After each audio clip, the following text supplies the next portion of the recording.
Inside Out. Okay. This movie was probably one of the best movies to come out in a very, very long time. They did such a good job of everything they were trying to do in this, and it was great. I went in with the lowest expectations. Like if this is the bar, this is what I was expecting down here. I hated the first Inside Out. Looking back, it's probably because Inside Out 1 was the emotions based off of a 6 year old, because I think that's how old Riley, the main character, is in the movie. It's like 6. And so all of the emotions were very 6 year old. I mean, there's no other way to say it. And Inside Out 2, she was a teenager. I think she's a teenager. She's either 12 or 13. So, yeah, she's old enough to start going through puberty. And all of the emotions were then more adulted. So, anxiety, boredom, envy, all of these emotions are very much so more adult. And even though the premise was kind of the same, like in the first one, sadness was ruining everything, in this one, anxiety is ruining everything. They did a good job of just showing how it affects the individual, which I think they did a better job than in the first one. In the first one, you see Riley like get sad, right? Or happy whenever, depending on who's controlling her. But in this one, you could see the anxiety. There's a moment in the movie that's probably the best iteration of like an anxiety attack, I would say, that I've ever seen. The first best was in Puss in Boots 2, which I'll probably show that just because it showed what it's like to be having that and how to get calmed down from it. But this movie, you could see Riley is just super like anxious. She's like twitching. She can't sit still. She's crying. She's short of breath, like hyperventilating.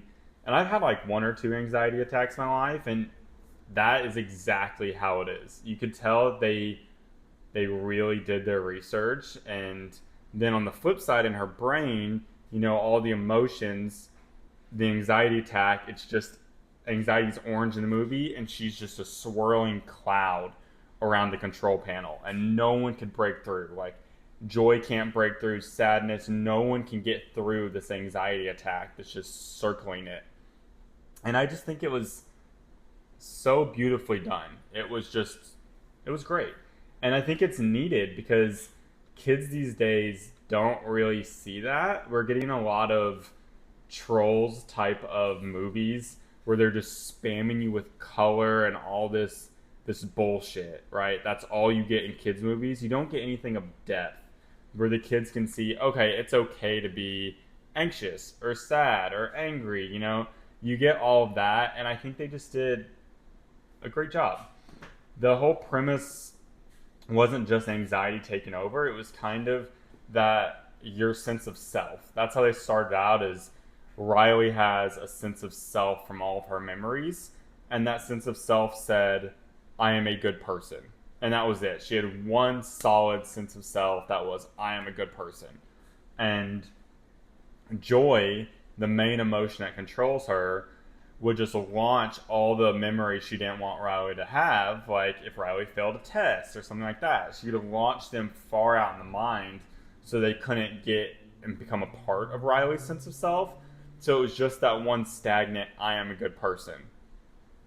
And anxiety was kind of doing the same thing. Anxiety wanted all of her thoughts to just be the ones that Riley was having. And so you could see just joy and anxiety were pretty much trying to do the same thing. It was just too much. And then towards the end of the movie, it's like, oh, Riley's sense of self is all of these things. It's all of these memories. And it was good. It was great. It was a really good message that made me think about myself. And that's all a kids movie should do. If you're an adult and you're going to a kids movie, you should have thoughts lingering afterwards, like, okay, that makes me think of this. That's how you know a kids movie is built for all audiences.